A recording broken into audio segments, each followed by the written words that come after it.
ವೀಕ್ಷಕರೇ ನಮಸ್ಕಾರ. ಭಾರತ ಮತ್ತು ರಷ್ಯಾ ದೇಶಗಳು ತುಂಬಾ ಅತ್ಯಾಪ್ತ ದೇಶಗಳು. ಈ ಎರಡು ದೇಶಗಳ ನಡುವಿನ ಸಂಬಂಧ ತುಂಬಾ ಗರಿಷ್ಠ ಮಟ್ಟದಲ್ಲಿದೆ. ಭಾರತ ಯಾವಾಗ ಸಮಸ್ಯೆಗೆ ಸಿಲುಕಿದೆಯೋ, ಸಂಕಷ್ಟಕ್ಕೆ ಒಳಗಾಗಿದೆಯೋ ಅಂತ ವೇಳೆ ರಷ್ಯಾ ಭಾರತದ ನೆರವಿಗೆ ಧಾವಿಸಿದೆ. ಹೀಗೂ ಕೂಡ ರಷ್ಯಾ ಭಾರತದ ನೆರವಿಗೆ ಧಾವಿಸಿ ನೆರೆಯ ರಾಷ್ಟ್ರಕ್ಕೆ ಎಚ್ಚರಿಕೆ ನೀಡಿದೆ.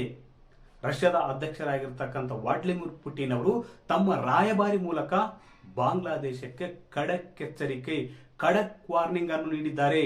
ಭಾರತ ವಿರುದ್ಧ ಕಾಲು ಕೆದರಿ ಹೋದ್ರೆ ನಾವು ಸುಮ್ಮನಿರುವುದಿಲ್ಲ ಮತ್ತು ಇತಿಹಾಸವನ್ನು ನೆನಪಿಸಿಕೊಳ್ಳುವ ಒಂದು ಪ್ರಯತ್ನವನ್ನು ರಷ್ಯಾ ಬಾಂಗ್ಲಾದೇಶಕ್ಕೆ ಮಾಡಿದೆ. ಹಾಗಾದ್ರೆ ಏಕಾಏಕಿ ರಷ್ಯಾ ಹಸ್ತಕ್ಷೇಪ ಮಾಡಿ ಭಾರತದ ಪರ ನಿಂತಿದ್ದಾದ್ರು ಯಾಕೆ? ಬಾಂಗ್ಲಾದೇಶಕ್ಕೆ ಖಡಕ್ ಎಚ್ಚರಿಕೆ ನೀಡಿದ್ದಾದ್ರು ಯಾಕೆ? ವೀಕ್ಷಕರೇ, ಬಾಂಗ್ಲಾದೇಶದಲ್ಲಿ ಭಾರತ ವಿರೋಧಿ ಕೃತ್ಯಗಳು ಭುಗಿಲೆದ್ದಿವೆ. ಅಷ್ಟೇ ಅಲ್ಲ, ಅಲ್ಪಸಂಖ್ಯಾತರಾಗಿರುವ ಹಿಂದೂಗಳನ್ನು ಟಾರ್ಗೆಟ್ ಮಾಡಿ ಹತ್ಯೆ ಮಾಡಲಾಗುತ್ತಿದೆ. ಅದೇ ರೀತಿ ಮಹಿಳೆಯರ ಮೇಲೆ ದೌರ್ಜನ್ಯ ಕೂಡ ಎಸಗಲಾಗುತ್ತಿದೆ. ಈ ಒಂದು ಮಿತಿ ಮೀರಿದ ಪ್ರತಿಭಟನೆ, ದೌರ್ಜನ್ಯಗಳು ಭಾರತ ವಿರೋಧಿ ನಿಲುವನ್ನು ಸಂಕೇತ ಮಾಡುತ್ತವೆ. ನೋಡಿ, ಬಾಂಗ್ಲಾದೇಶದಲ್ಲಿ ಯಾವಾಗ ಮೊಹಮ್ಮದ್ ಯೂನಿಸ್ ಮಧ್ಯಂತರ ಸರ್ಕಾರದ ಮುಖ್ಯಸ್ಥರಾದರೂ ಆವಾಗಿನಿಂದಲೇ ಬಾಂಗ್ಲಾದೇಶದಲ್ಲಿ ಭಾರತ ವಿರೋಧಿ ನೀತಿಗಳು, ಭಾರತ ವಿರುದ್ಧ ಪ್ರತಿಭಟನೆ, ಹಾಗೆ ಭಾರತ ವಿರುದ್ಧ ಕತ್ತಿಮುಸಿತಕ್ಕಂಥ ಮೂಲಭೂತವಾದಿಗಳಿಗೆ ಅಲ್ಲಿ ಕುಮ್ಮಕ್ಕು ಸಿಗುತ್ತಿದೆ, ಪ್ರೋತ್ಸಾಹ ಸಿಗುತ್ತಿದೆ. ಬಾಂಗ್ಲಾದೇಶ ಸರ್ಕಾರವೇ ಅಲ್ಲಿ ಅವರನ್ನು ಸಾಕಿ ಬೆಳೆಸುತ್ತಿದೆ. ಹೀಗಾಗಿ ಕಳೆದ ಒಂದು ವಾರದಿಂದ ಬಾಂಗ್ಲಾದೇಶದಲ್ಲಿ ನಡೆಯುತ್ತಿರುವ ಭಾರತ ವಿರೋಧಿ ಕೃತ್ಯಗಳಿಂದ ಭಾರತಕ್ಕೂ ಕೂಡ ಹೊಸ ತಲೆನೋವು ಉಂಟಾಗಿದೆ. ಅಷ್ಟೇ ಅಲ್ಲ, ಹಿಂದೂಗಳನ್ನು ಟಾರ್ಗೆಟ್ ಮಾಡಿಕೊಂಡು ಅಲ್ಲಿ ಹತ್ಯೆ ಮಾಡಲಾಗ್ತಿದೆ, ಅತ್ಯಾಚಾರ ಮಾಡಲಾಗ್ತಿದೆ. ಇದೆಲ್ಲಕ್ಕೆ ಬೇಸತ್ತಿರುವ ಭಾರತ ಈಗ ಬಾಂಗ್ಲಾದೇಶವನ್ನು ಮಣಿಸುವ ಕುರಿತು ಚಿಂತನೆ ಮಾಡುತ್ತಿದೆ. ಇದರ ಹೊರತಾಗಿ ಕೂಡ ಭಾರತದ ನೆರವಿಗೆ ರಷ್ಯಾ ಧಾವಿಸಿದೆ. ಮತ್ತು ರಷ್ಯಾ ದೇಶಗಳು ತುಂಬಾ ಅತ್ಯಾಪ್ತ ದೇಶಗಳು. ಈ ಎರಡು ದೇಶಗಳ ನಡುವೆ ತುಂಬಾ ಉತ್ತಮ ಸಂಬಂಧವಿದೆ.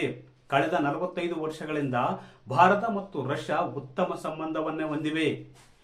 ಈ ಬಾಂಗ್ಲಾದೇಶದ ತಲಹರಟಿ ಬುದ್ಧಿ ಮಿತಿ ಮೀರುತ್ತಿದ್ದಂತೆ ರಷ್ಯಾ ಕೂಡ ಬಾಂಗ್ಲಾದೇಶಕ್ಕೆ ಖಡಕ್ ಎಚ್ಚರಿಕೆಯನ್ನು ನೀಡಿದೆ.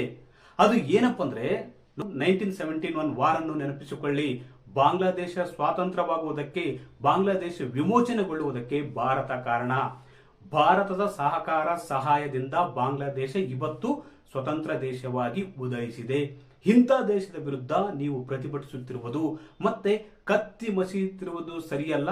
ಒಂದೊಮ್ಮೆ ನೀವು ಇತಿಹಾಸವನ್ನು ಹಿಂದಕ್ಕೆ ಹೋಗಿ ನೋಡಿ, ಇತಿಹಾಸವನ್ನು ನೆನಪಿಸಿಕೊಳ್ಳಿ ಅಂತ ಬಾಂಗ್ಲಾದೇಶದ ಮಧ್ಯಂತರ ಸರ್ಕಾರದ ಮುಖ್ಯಸ್ಥರಾಗಿರುವ ಮೊಹಮ್ಮದ್ ಯೂನುಸ್ ಅವರಿಗೆ ರಷ್ಯಾ ಖಡಕ್ ಎಚ್ಚರಿಕೆಯನ್ನು ನೀಡಿದೆ. ನೋಡಿ, 1971 ನಲ್ಲಿ ನೀವು ಪಾಕಿಸ್ತಾನದಿಂದ ಬೇರ್ಪಡುವುದಕ್ಕೆ, ಪಾಕಿಸ್ತಾನದ ದೌರ್ಜನ್ಯದಿಂದ ಮುಕ್ತಿ ಹಾಕುವುದಕ್ಕೆ ಅವತ್ತು ಭಾರತ ಕಾರಣ, ಭಾರತ ಸರ್ಕಾರ ಕಾರಣ. ಅದೇ ರೀತಿ ರಷ್ಯಾ ಕೂಡ 1917 ವಾರಲ್ಲಿ ಭಾರತ ಬೆನ್ನಿಗೆ ನಿಂತಿತ್ತು, ಭಾರತಕ್ಕೆ ಸಹಾಯ ಕೂಡ ಮಾಡಿತ್ತು.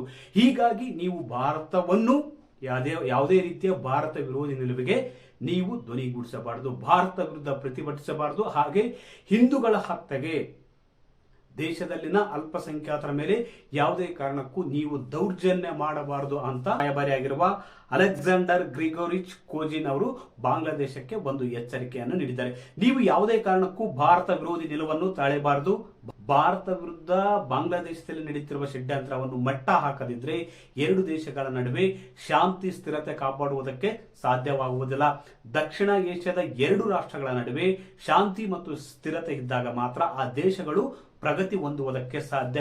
ಹೀಗಾಗಿ ಶಾಂತಿ ಪ್ರಿಯ ರಾಷ್ಟ್ರವಾಗಿರ್ತಕ್ಕಂಥ ಭಾರತ ವಿರುದ್ಧ ಬಾಂಗ್ಲಾದೇಶದಲ್ಲಿ ನಡೀತಕ್ಕಂಥ ಭಾರತ ವಿರೋಧಿ ಕೃತ್ಯಗಳಿಗೆ ಅಲ್ಲಿನ ಸರ್ಕಾರ, ಮೊಹಮ್ಮದ್ ಯೂನುಸ್ ಅವರು ಕಡಿವಾಣ ಹಾಕಬೇಕು ಅಂತ ನೇರವಾಗಿ ಒಂದು ಎಚ್ಚರಿಕೆಯನ್ನು ನೀಡಿದ್ದಾರೆ.